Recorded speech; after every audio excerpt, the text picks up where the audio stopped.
Yeah, thanks, Sue, and good afternoon, everyone. Yeah, sickness and well-being, effectively two sides of the same coin, and we'll get to this idea in a little while that somebody who is well, someone who has high well-being, predicts low sickness. Um, and so we'll look at, as we go on, this, some of these ideas of what tells us and what gives us, how do we measure and how do we manage well-being and the flip side of well-being, which is sickness. The difficulty is if you think about sickness, then in effect you can only control it. It's something that's negative and you fight to control it and fight to have it such that it's not too high in level. But of course, if you think about well-being, then that opens up a whole new set of possibilities and allows you to effectively think about improvement rather than control. And so what I'd like to do in order to, as effectively a manager looking at this, what I'd like to do is to focus more perhaps on the improvement and management focus rather than the controlling of sickness focus.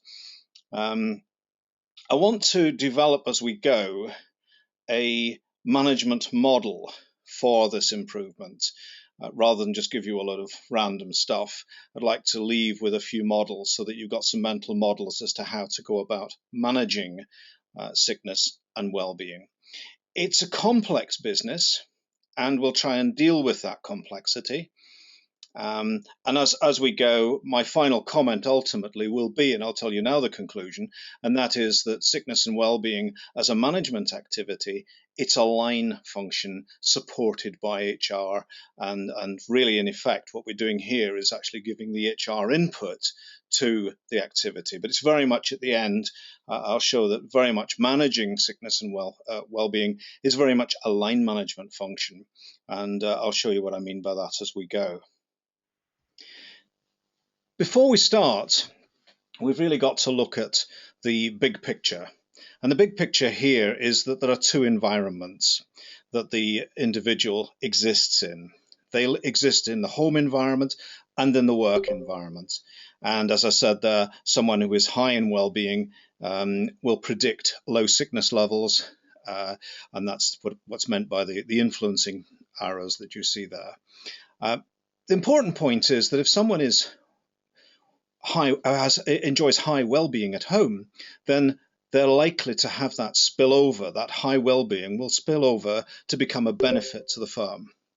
Conversely, if someone is suffering, for example, stress at work, then it's very likely that they will that stress at work, that negative well-being, and ultimately perhaps leading on to sickness at work, will in turn spill over to their home environment to create perhaps difficulties in their home life and difficulties in their home life relationships. So we've got to remember that what we do here, the manager can perhaps have an influence over the work environment, but less so the home environment. But nonetheless, both are spilling over. Home is spilling over into work, work is spilling over into home. Sometimes they're beneficial and helpful, and sometimes that spillover is not beneficial and helpful. So before we go too much further, we need to talk about what we mean by sickness, or what we mean by well-being. There are two types of sickness, if you like.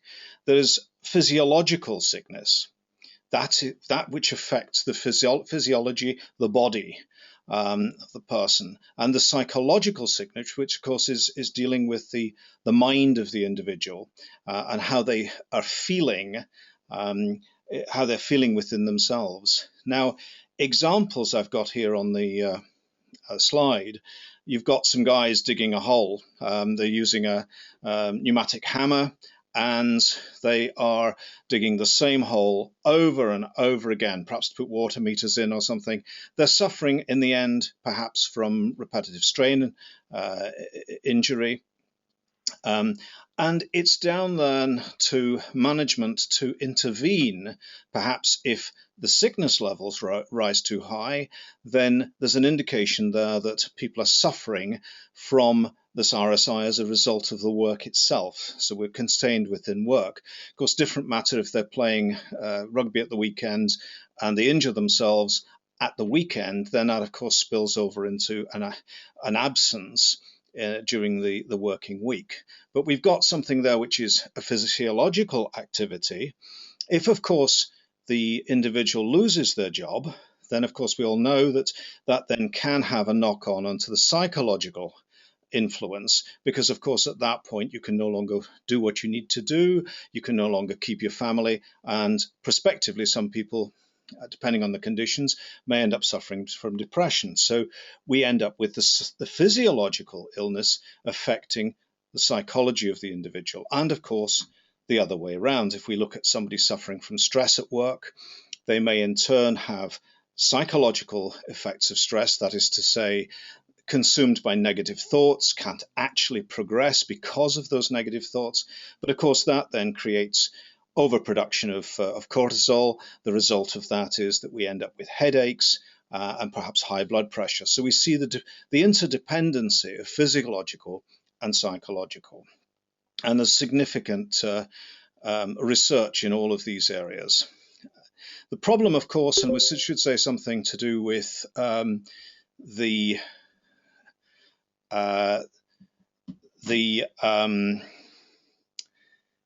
GPs and other people who would treat these illnesses. GPs typically, if it's stress, for example, GPs will simply sign people off. And many of you will be aware this week that the government started their Fit for Work scheme involving occupational health. And I'll say something at the back end of the presentation about that. But the important point is that management, whatever happens in this physiological, psychological merry-go-round, management has the ability to intervene. Later, to a greater or lesser extent, and we'll talk a little bit about that later on.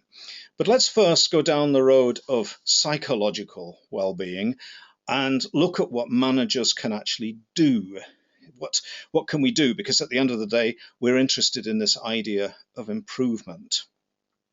So in search of a management strategy, and if we then go on to look at this idea of a generalized model, what we get is that there are certain desirable qualities that we've got in a business, such as, for example, performance of individuals, productivity, and quality of service or quality of product. Now, research tells us that psychological well-being predicts high productivity. There's enough research to make us quite comfortable at the idea that psychological well-being predicts quality of goods and services, predicts productivity, predicts performance, engagement, and extraterritorial activities. These are all highly desirable things to have in a business. So therefore, if we can achieve psychological well-being, then that's to the benefit of all of those other business variables. So what do we know? Upon what influences psychological well-being? And the answer to that is the three human psychological states of purpose, meaning, and happiness. So if we can achieve someone having meaning in their lives, they will predict high psychological well-being, which in turn will predict, for example, performance, those desirable business outcomes. And what we do find, though, in trying to look at this is a personal construct. Psychological well-being is a personal construct. It's not something that we can impress upon a group. It's not something that a group expresses. We as a collective have all got psychological well-being. Psychological well-being is very much a personal thing, and we'll see that later on when I look at some of the other dependencies. So if a manager, in search of this management model, if a manager can achieve high purpose in their people, meaning in the job, and that basically people are happy. I should be careful what we say with happiness, because there's a very good quote by the Chief of Defence Staff who mentioned that not all soldiers are happy at any one point in time, particularly if they're getting shot at. But basically, they are content that they can do the job they're asked of. So I think we have to be a little broader in our definition of, we're not talking about ecstatic happiness jumping off down the road. We are talking about a general feeling of overall happiness. So here we're getting towards an idea that in psychological well-being, we've got a generalized model, which is helping us. We're now saying, well, okay, what can the manager actually do to improve purpose in the job, meaning in life, and happiness, given that those are variables that the manager can actually do something about. So that's expanding the model to look beyond the within person states, the purpose, meaning, and happiness, to say, what is it that we know that causes those things? Or should I say not causes, we have to be careful in defining definite cause, but actually something which will influence. So here we've got the business outcomes that we've discussed earlier being influenced by the psychological well-being, in turn influenced by the within-person states of purpose, meaning, and happiness, in turn influenced by one of the greatest variables, which is the job the person does.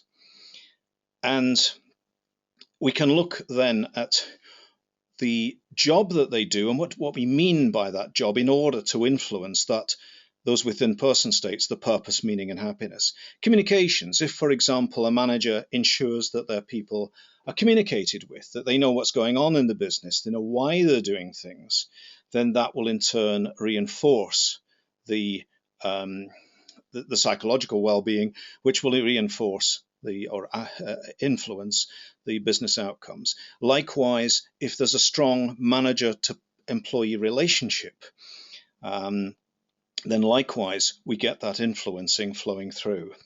And job conditions, ultimately, a lot of work done in job conditions and looking at the effects that has, particularly job conditions of skill variety, task significance. Is this task important, or is this something that's just, there is no significance and therefore I don't feel I own the job?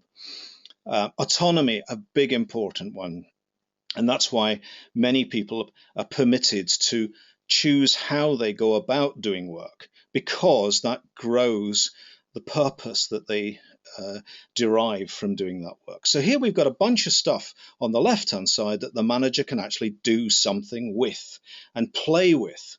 And we've got to go on to understand how they do that. And I'll explain that, how they actually go about using those variables that they can work with. Now, that's us there with a general overall model for psychological well-being. We'll see in a few minutes how much more difficult it is with physiological well-being. I'll just digress for a moment just to talk about the health and safety executives' risk-based approach. They kind of turn this whole thing, you'll notice the variables are very similar. They turn the whole thing on its head and say, managers, if you are not going to improve these things, then you have the risk of having people suffering stress. And stress is it sits in a difficult position. It's not actually an illness, but of course many of the symptoms that you would have are of course associated with specific illnesses. So if you look at the stress turned over, stressors, for example, workload, through those impersonal psychological processes, create either the psychological illness consumed by negative thoughts, for example, the physiological illness, debilitating illness, palpitations, increased blood pressure, etc. Or, and this is the very big important piece when it comes to stress, they cope. And we'll talk a little bit about how it is that some people cope and others don't when we get to a couple of slides on. But the important point is that the stressors need not necessarily create illness. They could create coping, and that's where the HSE introduces those 6 variables that the manager can play with. One of them is management support. We saw that from the previous slide. Incessant change. Not necessarily a bad thing, change, but of course incessant change for no reason. Strained personal relationships. This is where a special forces patrol of 4 men, they have very close personal relationships. So they can go through hell together because of the personal relationships. Strain the personal relationships and you then potentially have a greater effect. The stressors have a greater effect. And down through the others, inability to control, no role clarity, and demands of exceed resources. That is to say, the person perhaps isn't trained to do the job. So that's the stress side, and you'll see a lot of the same thing coming out there from health and safety executive. So let's turn now and just see whether or not we can build a similar model to the in the case of physiological, and then we'll wrap it up. It's a lot more difficult with physiological well-being, and we're typically used to the idea that it's more of a control function. Nonetheless, here's a very similar picture. We have on the far right the business outcomes that were desirable business outcomes. Let's say, for example, productivity. And we have the further over to the left, physical well-being, which of course allows us to physically be there and be capable of doing the job. And that in turn is dependent upon wellness or illness, wellness in the 8 or 10 human systems such as circulatory, skeletal, nervous, and digestive, etc. But what we get is that we don't know. The manager has great difficulty and really could not influence what's going on inside of an employee's skeletal system. That's not where we were able to perhaps control other variables such as how the nature of the job. In the psychological, here it's much more difficult. We're perhaps beyond giving the right tools to do the job. Here it's much more difficult. And where the manager is monitoring is the performance, the employee performance, the physical capability. Is it working? Am I getting the performance that I need? And therefore feeding through, effectively monitoring so that they're seeing the reported illnesses. And there's a bit of a loop there. And I'm going to develop that loop a little bit more so that we get a bit more clarity there. But it's a very different picture. It's not the same. We've got less ability. The manager has less ability to actually control what's going on, to actually influence, to intervene. It's much more difficult. They intervene when some threshold is exceeded, some threshold of reduced performance or increased absence. So let's just try and get a little bit more practical and see how we can use some of these models in a couple of slides. Being practical, there are 2 domains here, the employee side and the manager side. And we've got for example, the manager able to change the job design, and the result of that, of course, will be that the employee will perform. A couple of little points here, and one quite controversial one, which we'll go into and perhaps hope I can get back out of again. In principle, we can imagine, and research bears this out, that if we select people for the right personality to have the propensity to be psychologically and physically fit, then of course they will have high well-being, therefore we'll have low sickness absence. Now that's quite a dangerous one, because what we're going down the road of is effectively selecting people for their low sickness. And those that are in the business of selecting people will understand that we're into the realms of discrimination. We may not actually ask them anything about their sickness until such time as we've offered them a job, and then we're saying, look, the job's conditional upon a medical examination or whatever.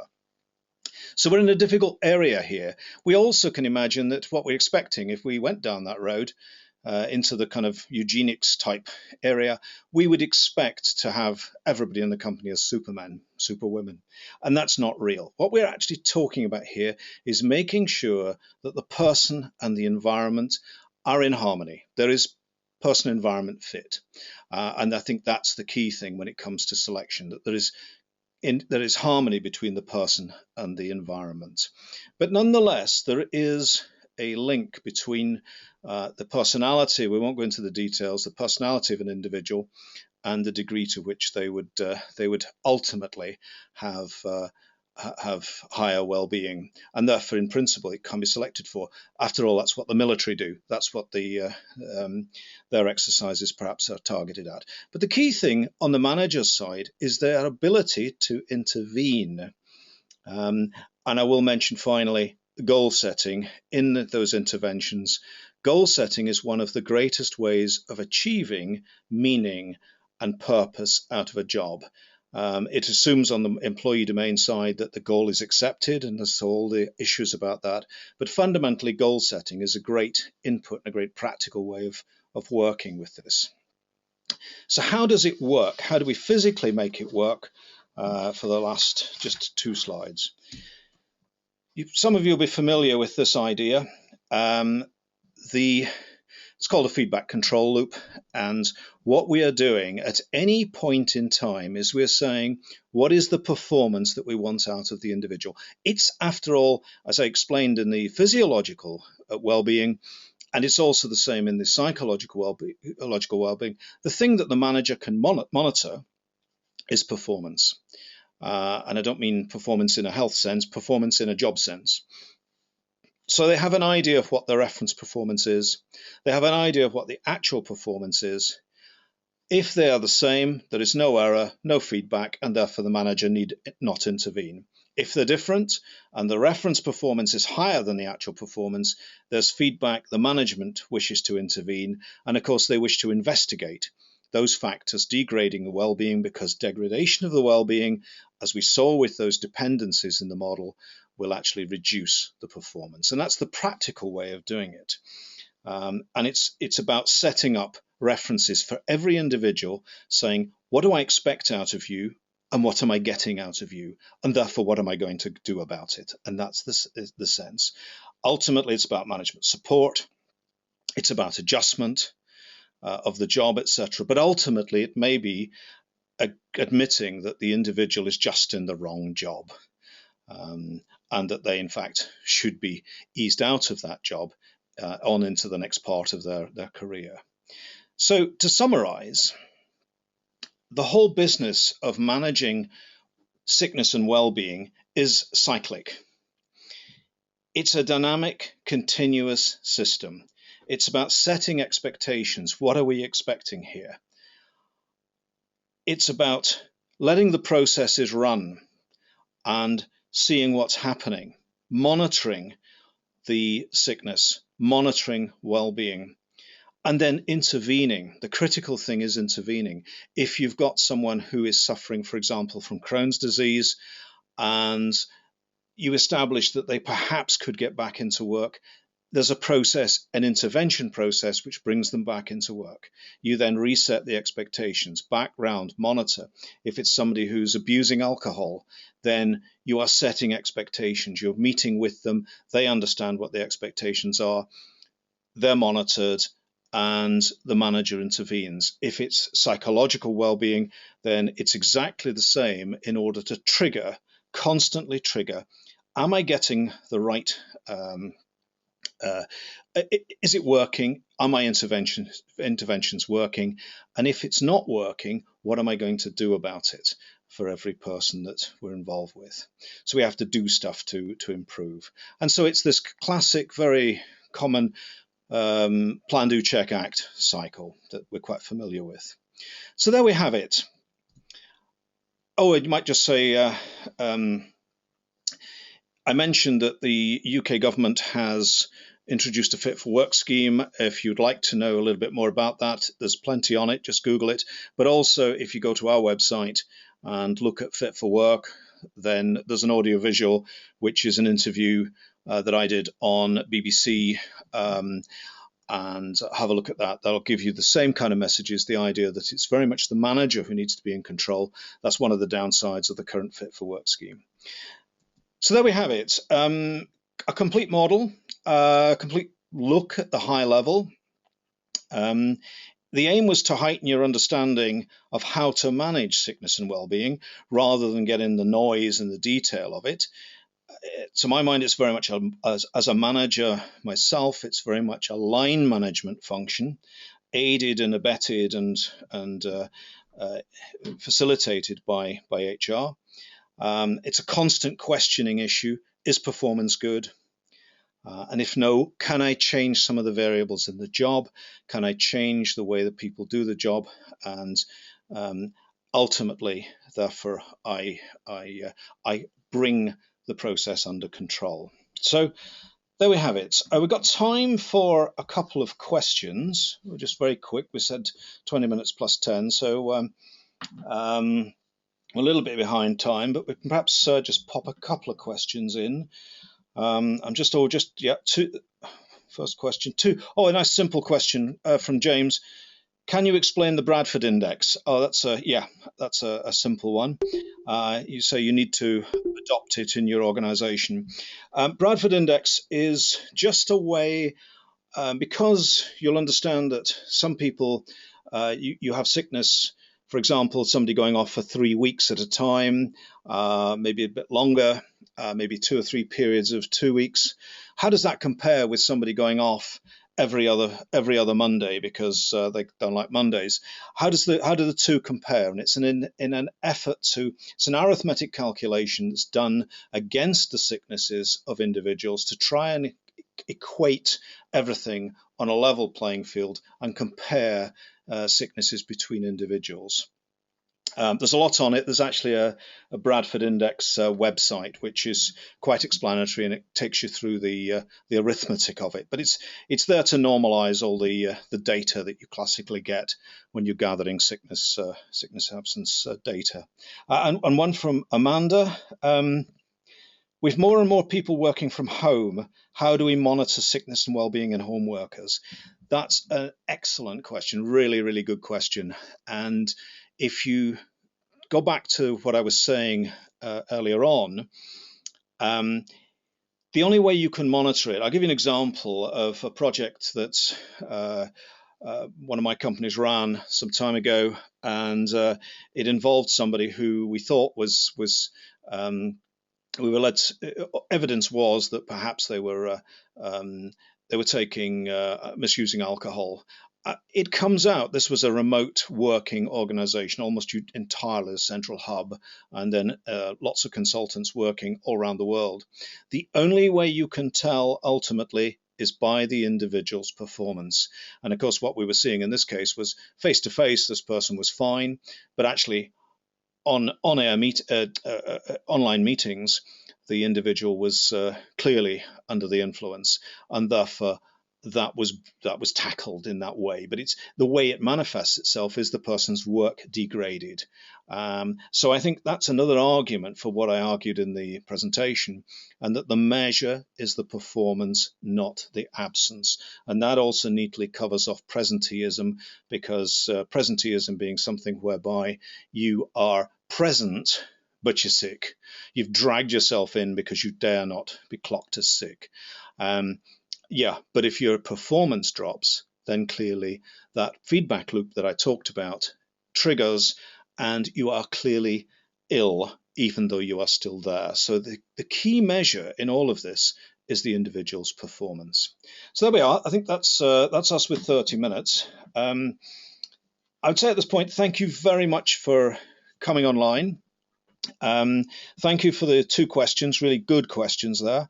And I would simply say at this point that we will be having from time to time other webinars. Look out for them on our website. We are, of course, management consultants. We're very eager and very keen to be involved with anybody. If we can help anyone further, please do get in touch. And what we'll do now is just pop the music back on again. And if anyone has any questions, please do just put it in the chat, and we can get back to you if you engage with us on the chat if there are any other questions. So until the next time, thank you very much, and a very good afternoon.